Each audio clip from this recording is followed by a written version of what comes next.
Hello friends, welcome back to our channel. இன்றைக்கி நம்ம சேனலில் ஈவினிங் டைம் ஸ்நாக்ஸ் ரெசிபி தான் பார்க்க போகிறோம். வாங்க என்ன ரெசிபி எப்படி செய்கிறதுன்னு பார்க்கலாம். ஃபஸ்ட்டு ஒரு பவுலில் 1 கப் மைதா எடுத்துக்கலாம்.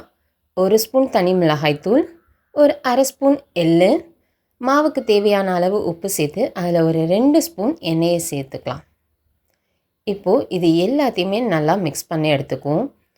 காரம், உப்பு எல்லாம் அந்த மாவோட எல்லாமே ஈவனாக மிக்ஸ் ஆகிற அளவுக்கு நல்லா பிசைஞ்சிட்டு, இப்போ இது கூட கொஞ்சம் கொஞ்சமாக தண்ணி ஆட் பண்ணி ஒரு சாஃப்டான மாவாக நம்ம பிசைஞ்சு எடுத்துக்க போகிறோம்.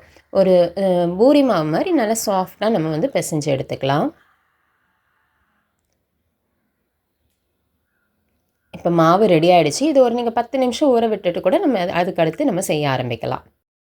மாவுலேருந்து சின்ன சின்ன உருண்டைகளாக எடுத்து நம்ம நைஸாக திரட்டி எடுத்துக்க வேண்டியது தான். எவ்வளோக்கு எவ்வளோ நைஸாக திரட்ட முடியுமோ அவ்வளோக்கு அவ்வளோ நைஸாக திரட்டிக்கோங்க. இப்போ இதை வந்து நமக்கு எந்த ஷேப்பில் வேணுமோ அந்த ஷேப்பில் நம்ம போட்டு எடுத்துக்கலாம். இப்போ வந்து இதை வந்து ட்ரையாங்கிள் ஷேப்புக்கு போட போகிறோம். அதனால் அதுக்கேற்ற மாதிரி நம்ம கட் பண்ணி எடுத்துக்கலாம். இல்லை உங்களுக்கு டைமண்ட் ஷேப் வேணும்னா டைமண்ட் ஷேப் போட்டுக்கோங்க. ஸோ உங்களோட இஷ்டம் தான்.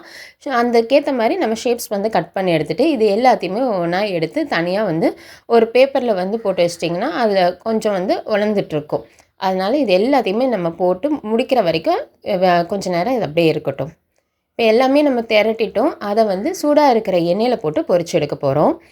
எண்ணெய் வந்து நல்லா காஞ்சிருக்கணும். காஞ்சதும் இதை போட்டிங்க அப்படின்னா நல்லா நமக்கு இது வந்து பொரிஞ்சு வந்துடும். நல்லா எல்லா பக்கமும் கலந்து விட்டு பொரிய வச்சு எடுத்துக்குவோம்.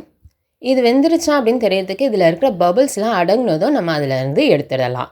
இப்போ பார்த்தீங்க அப்படின்னா பபிள்ஸ்லாம் வந்து அடங்கிடுச்சு. இப்போ நம்ம எண்ணெயிலேருந்து எடுத்துடலாம். இதே மாதிரி மீதம் இருக்கிறதையும் நம்ம போட்டு எடுத்துட்டோம்னா அவ்வளோதான், சூப்பரான ஒரு கிறிஸ்பியான ஸ்நாக் வந்து ரெடி ஆகிடுச்சு. இது கூட கொஞ்சமாக மிளகாத்தூள் போட்டு நீங்கள் சாப்பிட்டு பார்த்தீங்கன்னா நல்லா ஸ்பைஸியாக இருக்கும். ட்ரை பண்ணி பார்த்துட்டு எப்படி இருந்துச்சுன்னு சொல்லுங்கள். இந்த வீடியோ உங்களுக்கு பிடிச்சிருந்தா லைக் பண்ணிக்கோங்க. உங்கள் ஃப்ரெண்ட்ஸ் அண்ட் ஃபேமிலிஸ்க்கும் ஷேர் பண்ணுங்கள்.